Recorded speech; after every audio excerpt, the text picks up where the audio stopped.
This year is Beethoven's 250th birthday, and to celebrate, two Chinese musicians, brother and sister Rosalind and Kemen Zhang, mobilized musicians in China and the United States for a very special performance on Zoom. I'm James Chow, and this is Beethoven, US-China style, in lockdown in 2020.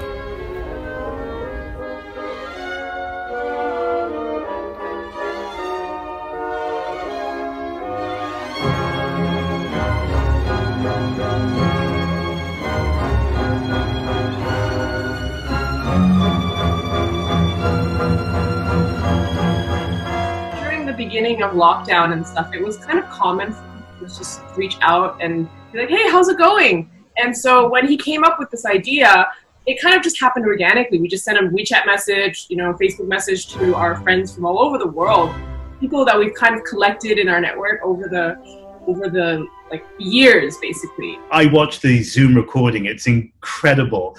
Where did you draw these musicians from, your friends? Current position leaders in the LA Phil, for example, New York Philharmonic, Minnesota, Baltimore Symphony Orchestras, and also orchestras in China like the National Center for Performing Arts Orchestra and Opera Orchestra as well. So East meets West. People from all over the world actually joined in.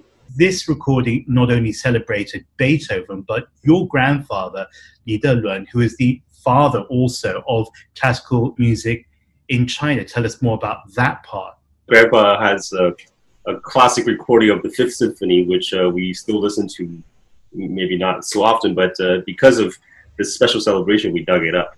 Yeah. You want to show them the tapes? They happen to be on these cassette tapes, and I mean, I don't know how many people still have cassette players at home, but because we don't throw anything out in this household, we luckily still had this ability to play it. And because they come in the set of all 9 symphonies, I took out the one for the 5th, I put on the player, and I recorded it on my iPad just with a voice recorder note and sent it out to my friends. But there's something else as well, which I think had to do with the baton that was used by your conductor on the Zoom recording. Yeah, our conductor is Mr. Li Qincao, who is currently the principal conductor of the China National Symphony.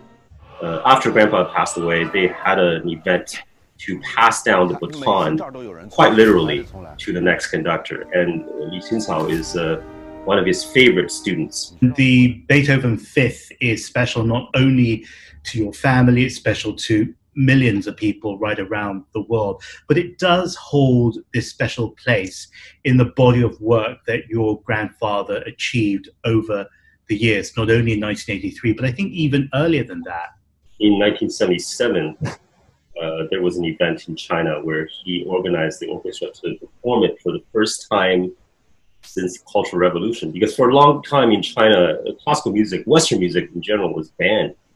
They were not allowed to even practice anything written by a classical composer. He secretly orchestrated everyone to rehearse the Symphony No. 5. And then he asked the authorities, it's an important day for Beethoven. It's the 150th anniversary. And for the longest time, he did not get approvals. So everybody thought this concert on this day was going to be a bunch of Chinese music, and nobody really cared until the day before the actual concert. Finally, he got approvals for, oh yeah, you can perform Beethoven. In 1977, not a lot of people in China would have had access to a television, which is probably why this recording was broadcast on radio. Millions of people, hundreds of millions of people had access to that. Hearing the strains of Beethoven coming out of their radio boxes, what do you think that did for their mind? I know for a fact that I heard from some uncles, they thought it was a mistake. They thought the radio somehow got hijacked by the enemies, and it was foreign spies tapping into our system. And wow, how come there's now Western music? But then after they realized it's actually China, and it's China's own symphony orchestra playing it.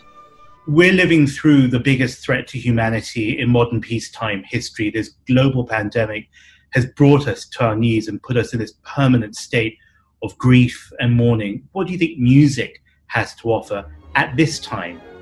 But I take comfort in the fact that the composers who wrote this kind of music probably went through pretty tumultuous times in their lifetimes as well. And in fact, it was these great, giant events that affected their lives that prompted them to create art for us.